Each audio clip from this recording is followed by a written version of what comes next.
Hello， 大家好，我是华志雄。本期新车速递为大家带来春风首款4缸跑车500SR，嗡嗡嗡！这个白金色的版花比那个蓝色的好看一点。其实对于这台车外观的讨论，已经超过了什么配置啊、性能啊方方面面。这世界有2种人，第一种人觉得500SR 设计真的不好看，很丑，我不喜欢，没有问题。第二种人觉得500SR 的设计很漂亮，合我胃口，好看也没有问题。但是，二者之间，如果觉得自己比对方审美正确、高级，甚至优越，那就不对了啊！审美的主观性远比所谓的对错来的重要。那我在买它的时候，列位持反对意见的，难道能帮我砍价还是出钱？没有什么现实意义嘛，对吧？那么在看这台车之前，我想问大家2个问题，用于思考。第一，今时今日，现在这个时间节点，国产品牌我们要做一个4缸的小跑车，复古格调的。您觉得谁能在外观呀、设计呀、配置呀、性能呀、操控啊、调教啊，甚至售价方面完成度做得还可以？除了春风以外，您觉得谁能做得到？第二，就这台车，如果真的外观做成了经典的烈火战车那个年代，什么 RC30啊、NSR 250那个样子啊，1比1复制下来，难道坊间对它的态度都是一番赞许吗？就不会有人觉得啊，春风你作为一家上市公司，你所谓的复古原来是复人家的古，你怎么也成了一个皮尺的厂家？难道不会有人对这种逻辑自洽产生质疑吗？对吧？那么叠完这些甲以后，我们跟着我的镜头一起来看看春风首款4缸跑车500SR Wong 具体的表现如何。好，我们来看一下500SR Wong 的外观设计和细节配置啊，实物比图片或者视频当中还是要好看和享受一些的。第一，立体感更强，侧面线条错落有致的这种感觉会更加明确。第二，体量感会更强一些啊，视频和图片里啊，看着像叉欧狒狒啊那种可爱元素会比较多一些。其实实物啊，这毕竟是一个4缸机，如果我们走到正面看一下，对吧？这个体量感还是挺 OK 的，一些肌肉啊、力量啊传递会更加明确一些啊。欢迎大家到线下来看实物啊。首先来看一下前脸的部分，这算是一个异形的风挡，这边做了一个镂空的处理。其实底下这边也有一些空气动力学的设计啊。我们看一下正脸啊，大家吐槽像一个表情包的感觉，对吧？你要让我来说的话，设计要么服务于美学，要么服务于功能嘛。前脸就这么大，如果让我来做，肯定会把它做成大灯的啊，因为大灯那个使用频率肯定是要比这个冲压进气来的更高的嘛啊，要服务于功能啊。第二就是美学上面，如果做2个大灯的话，这个上限很高的，你可以做得很精致啊，你可以把你的设计啊都表达上去。如果做2个孔洞来冲压进气的话，只是用来进气的话，其实发挥的空间并不是很大，大家觉得呢，对吧？可见春风啊，其实还是想做一些创新和不一样的地方。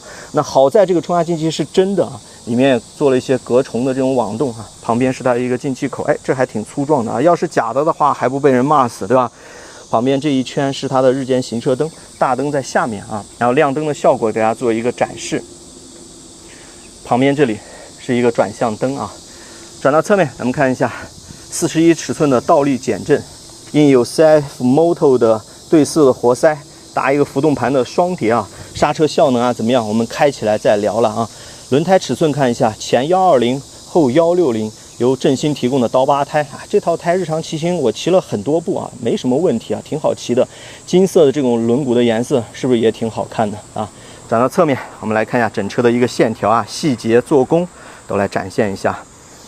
钢管编织的车架啊，这边做了一个防滑的一个小的，像是一个塑料的覆盖件啊。我们加持油箱的时候啊，腿部和它的一个摩擦起到一定的保护作用啊。侧板啊这些的，对吧？整体我感觉做工还是挺在线的啊。春风在国产里面算得上优良的这种水平了，对不对啊？包括侧边的这些拉花都是可以抠下来的，方便你 DIY。我拿到手以后，给它做一个宇宙骑士迪波威的拉花，大家觉得有没有搞头啊？包括一些板材的配色啊。其实还是挺好看的，对吧？我们看一下核心单元发动机的部分，直列4缸，一个高转机啊。但是今天这个车不能骑，有点遗憾，非常期待它骑上去以后的动态表现是一个什么样的状态啊。转到后面看一下啊，这个后摇臂啊，尺寸啊，方方面面也都挺满意的。但是其实没必要做这个假的碳纤维的这个纹路啊，就做成镂空，哪怕做成斜纹的那种处理，我觉得都是 OK 的了，对吧？后刹单碟单活塞啊，尾部的话其实挺漂亮的。我相信很多人啊，觉得500SR Wong 好看的，一定是被它这个排气啊、尾部的造型所吸引，对不对？这算是一个设计的亮点啊。有 CF Moto 的这种，其实外边这是一个防烫的一个保护件，我们可以看一下啊，从远处看一下。我对在座位底下高高隆起的这种排气真的是毫无抵抗力啊，特别的好看啊。我们转到这边看一下座椅的部分啊，和油箱的切角还算是比较 OK， 对于小画质中的照顾应该是可以到位的。然后海绵的填充整个感觉还是可以的啊。然后转到后面看一下啊，这个尾部的话带人就算了，因为你看一下它的面积还是比较小的，而且这个落差真的是比较大啊。环抱驾驶员会不会勒到脖子？哎呀，这个有画面了是吧？希望后面啊第三方或者厂家能推出一些改件啊，把它改成一个小驼峰，看起来就更好了。而且尾部造型啊，跟大家吐槽那种感觉是比较一致的，有点短小和突兀啊。如果能跟车身侧面线条做一个延展的话，拉长一点的话，我觉得整体比例会来得更加协调一点。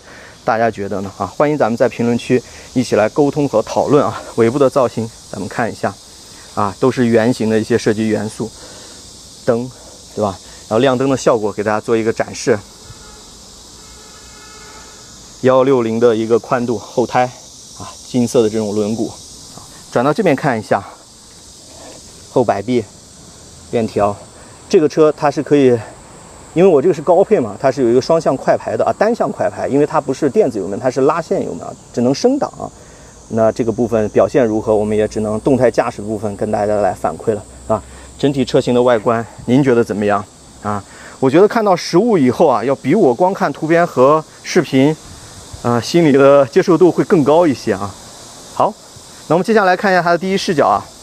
500SR Vogue 的第一视角还是浓浓的春风的味道。我们先从油箱看起，容量是15.5升啊，造型也方便我们进行一个夹持。漆水是亮面的处理，挺厚实的，感觉镜面的效果也有啊，挺不错的。包括这个 logo 也是做在清漆底下的。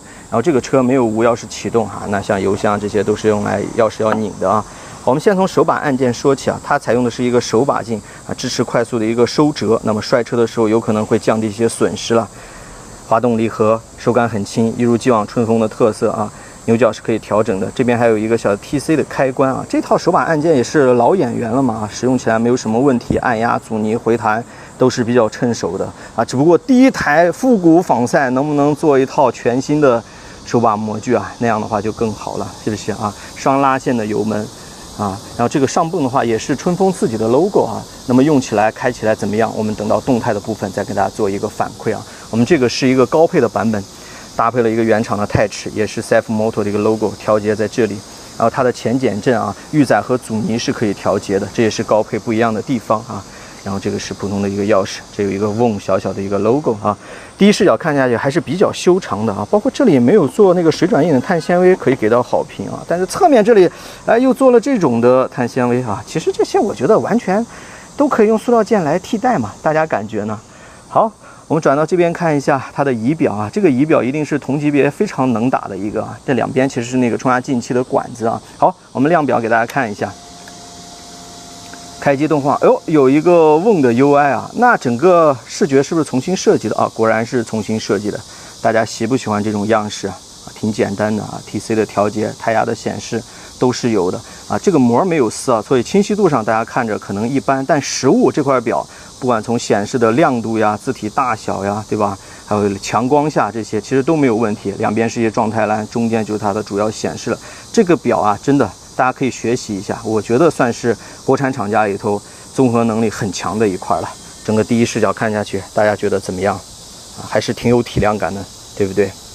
好，我们总结一下这台车啊。想聊个什么话题呢？就是有朋友说，为什么500SR 不做成 SR 家族化的设计？比如说我们熟悉的450SR 那个样子，对吧？做成这种复古的格调，是不是有点跑题了？那我们从市场和用户的角度来分析啊。首先，450的平台是非常成功的，而且是一个大平台。这个平台上有4个车，都挺有竞争力的。然后我们看一下它的售价，基本上集中在3万左右或者3万以内。那么675这个平台又是下一个春风要着重打造的。我们已知的就有675的仿赛和675 NK 街车，那其他的 ADV 啊或者其他车型也可能会有的，也是一个大平台。那它的价格大概就是4万多左右啊。那么3万到4万之间这样的一个产品序列里头，你觉得如果它做成 SR 那种家族化的设计，会不会跟自己抢夺市场啊？那都是自己的产品嘛，肉烂在锅里也没有关系啊。人在出现选择困难的时候，会天然的自发的冒出一个想法，那要不要我再看看其他家的？是不是就造成了一种流失了？所以从用户和市场的角度来说啊，500SR 做成这个样子，争夺一些中间用户，做一些破圈啊，尝试吸纳一些新的用户是没有问题的。好，最后咱们来听一个这个4缸的声浪，好吧，保留的一个环节。